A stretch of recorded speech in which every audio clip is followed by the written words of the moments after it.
One more variation, A7 sharp 5. This will be a dominant, augmented dominant chord. So now we've got an augmented fifth and a 7. We're still at this 5th fret, but this time we're using the E string at the 5th fret, gives us our A here.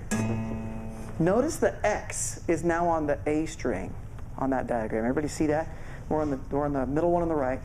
That can be tricky for some guys. Honestly, it can be tricky to play and make sure that that A is not, like if it's plucked, it has to be muted or it has to be played around. But keep in mind that in that voicing there, which is why I chose this one, is we've got an A here, but we've also got an A here. So if you actually hit it, it wouldn't be the worst thing in the world because it's the same pitch, you know? Okay, so we've got an A here. We can mute or let it ring open. And then above here, we've got a G on the D string, a C sharp on the G string, and there's our F natural, or E sharp, which is part of our chord, okay? So, I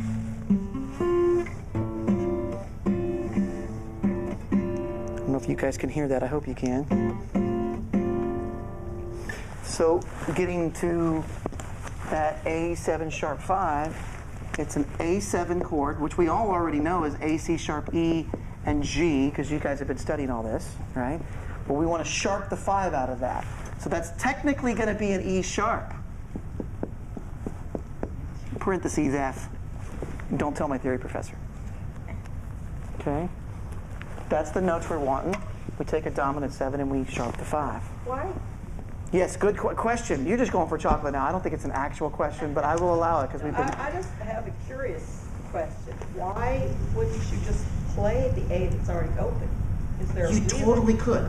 There's times when maybe the way that your right hand is set up for a pattern that you want to be able to use your thumb on that top string rather than trying to grab the one in the middle, or you can just double it, frankly.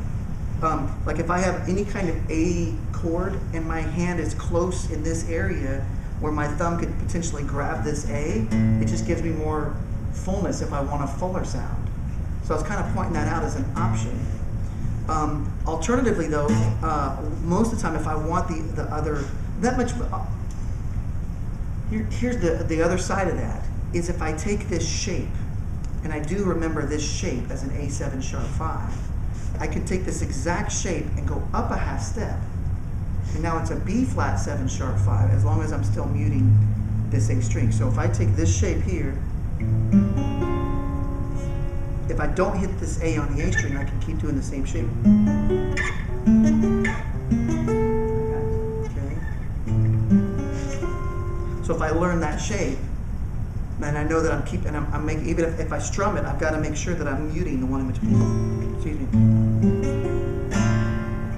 And also muting this guy. So if my pinky here is coming down to mute this, this guy's sliding over to mute that. So it's only a 4 notes, but if I want to strum them all at the same time. Sounds a little like burlap to cashmere. Take a look at that half diminished 7 or A minor 7 flat 5 in the bottom of 49, the bottom right diagram. I think I'm going to skip building it just because time's sake, and I think it's kind of making sense as it's showing out on the fretboard. Feel free to build this at home on your fretboard and mess around with it. Let's go to the next page, page 50, the E flat fully diminished 7 chord. Remember, I've said this now twice before, and I'm going to go down the third time. There's only 3 fully diminished 7th chords. They all invert each other. You know what I mean? So you can take this shape and move it around fairly easily to get different versions of it. So let's build it for a second. Now, the first one is an E flat. That's the first fret of the D string. Boom. And I've got an A natural. Wait, I'm sorry. This is what I wanted to do before, and I got out of order. I'm going to do it right this time. So what are the notes in an E flat fully diminished 7th chord? Let's pull that out on paper really quickly and see where that's going. So we want E flat, G F. flat. You are correct. I'm just writing out the scale this time, and there's no way you could have known that. The formula is 1, flat 3, flat 5, double flat 7, diminished 7, right? Right. Minor, minor, whatever. Okay, so that's going to give us an E flat, a G flat, you were right, B double flat. a B double flat, aka A natural, Double flat.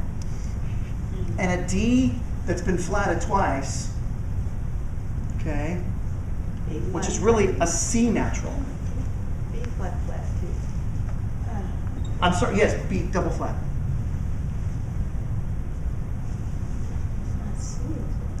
So the actual notes, if we ignore my theory professor, are E flat, G flat, A, and C. That's the pitches that we want. Okay? To be technically correct, we're applying this formula to that scale. We have to use those note names, but in actuality, we want those pitches. So just to make it clearer, let's just write it off nice and big. Because we're building chords, we're not trying to win theory awards. Right? Amen. So this is my fully diminished 7 chord. Right? Now, let's put it on the fretboard. Looking at that diagram, upper left, page 50, E flat fully diminished, we start with the D string. We go up a half step to get our bottom E flat note. Yay! Love that one. The next string is the G string, Eddie A Dynamite, good. Using good, we go up 2 frets to get an A natural, aka B double flat, just to confuse everybody. Right? Now the B string is closest to the C, D double flat, right? So there's our C. And now on the top, we're going to do the second fret of the E string, which would be F sharp or actually G flat. One more time on the fretboard, we have the first scale degree. We have the next one down as the 5th because it kind of jumps. There's our A natural. Then is our G flat, then is our C, and then is our G flat. So now this shape right here is our fully diminished 7th chord. Now watch my hand, because if I play that, and then I move the whole shape up 3 frets, 3 half steps, same pitches, 3 half steps, same pitches. Isn't that cool? Oh, that's great. One of my favorite, and the first time I ever heard that, when I was a teenager, there's a great guitarist named Phil Kagi. We should all say a moment of silence because Phil Kagi's amazing. He's not dead, but we should all respect God's gift to music, which is Phil Kagi. Though his wife would probably disagree that he's God's gift to music because she's a wife. But I'm saying he has this song where he does this beautiful, beautiful, and then the transition thing, he does that exact deal I just played for you guys. And it's just like, oh my gosh, that's so gorgeous because it's the same chord, and he slides, and his hand never moves shape. It just goes 3 frets, 3 frets, 3 frets, 3 frets, and then he goes back to the song. It's this gorgeous little transitional thing from this old Phil Kagi song. I was like, what is that? So I transcribed up in a mug and zoomed in and rewound the cassette, rewound the cassette so I could figure out what those notes were. And I went, oh, that's a fully diminished 7th chord. That's amazing, and it's beautiful. Okay, very, very useful. Now, so building 4-note chords on the fretboard, it's a little bit trickier because the guys who made the system of theory were keyboard players.